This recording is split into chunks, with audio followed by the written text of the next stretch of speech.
Welcome to the Christian Readers Podcast, where you can escape into fiction without sacrificing your values. I'm your host, Colleen Mitchell, author of The Chronicles of Talam. Today I'm going to give y'all a treasure trove of resources on where to find clean or closed-door romance novels. First, a little background on how the epidemic of smutty novels exploded onto the scene. As you are probably not surprised, it all started in 2020 with a little pandemic. At least, that's my impression of what happened. With everyone stuck inside with nowhere to go and nothing to do, reading became a popular pastime again. Reading is an escape for sure, but what started becoming popular during those years were books with spicy scenes in them. TikTok and Instagram spawned subsets called Book Talk and Bookstagram, and from what I can tell, the books exploding the most on Book Talk and Bookstagram were spicy ones. A Court of Thorns and Roses, also known as ACOTAR, which admittedly was published beforehand. In addition to ACOTAR was Throne of Glass, also by the same author, which I hear starts out fine, but then the sexual content ramps up dramatically in later books. The issue with those two is they really hook you with the very first book to get into the story, even though for ACOTAR, book one also included sexual content. But Throne of Glass, once they get you stuck on the story or hooked on the story, then you feel like you need to commit to the rest of the series, which means by the time you get to the rest of the books that have that sexual content, you feel like you have to keep going, even if it's something that's convicting you by reading it. And then the other one that is really big in this space is Fourth Wing. But if you've never heard of these books, praise God. If you've never read them, keep it that way. These are what's now known as romantasy books, where the romance is the plot and the fantasy is the setting.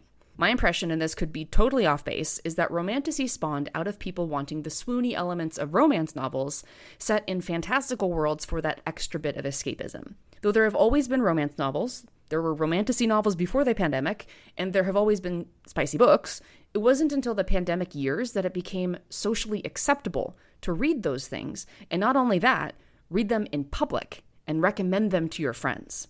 I talked in an earlier episode about how 50 Shades of Grey fractured the romance genre into having a socially acceptable erotica subgenre. But since the pandemic and the overwhelming influx of romance and romantasy books that are heavy on the dark, heavy on the spice, and heavy on the things Christians find convicting, people have started getting burned out of spice and want no spice options. And my goodness, the resources for finding such books have been popping up left and right. So in this episode, I'm going to give you a list of a few romance and romantasy authors who write clean books, and then several websites where you can go find romance novels that do not include spice. You'll be able to find links to everything for this in the episode description. First off, the authors. Naomi Rawlings is a Christian romance author with 20 published books as of this episode release. She writes books that heal your heart and satisfy your soul. I've met Naomi at Author Nation, and I'm in a writer-specific Facebook group with her. She's fabulous. D.E. Carlson writes clean romantasy with Christian themes. She has one complete 4-book series published called The Empire of Ash and Song, and there are also 3 novellas in the same universe that are also published. She's currently working on her next series, which takes place in the same universe and will also be romantasy. Dorothy, or D.E., is one of my writing friends, and she too is a stellar, fabulous person. And then lastly is Mary Meekham, M-E-C-H-A-M. She writes clean fairy tale retellings with high stakes, high swoon, and no spice. She has at least 12 books out right now, 5 of which are in the Neverland universe. And the entry book into that series, which is called Becoming Hook, is my favorite ever telling of Peter Pan. Highly, highly recommend her. Now, the reason I'm not listing more authors specifically here is because I don't generally read romance novels, at least I haven't been recently, and while I've gotten more into reading romance novels, I haven't read widely enough to recommend more authors than just these 3. So my exposure to Christian romance in particular is limited, but I hope over the next several years to connect with more clean romance novelists who I can recommend, and that would be by reading their books. So now let's talk about the websites. Closed Door Romance Bookstore is a store for exactly what it sounds like, finding closed-door romance books. It's relatively new, it's online, but you can find all sorts of appropriate romance books based on your preferred intimacy levels and other filters for genre, tropes, swearing amount, and even specific authors. Next is No Spice Books. That is a directory of books without spice. It's a curated collection of clean romance and fiction books, so this one is not just limited to romance, but also Closed Door Romance Bookstore is not also just limited to romance. You could find No Spice Sci-Fi, No Spice Suspense, No Spice Mystery, etc. This one is also relatively new, so you can keep checking back as more authors are added and sign up for their newsletter. Romance.io is another directory with filters to find exactly what you're looking for.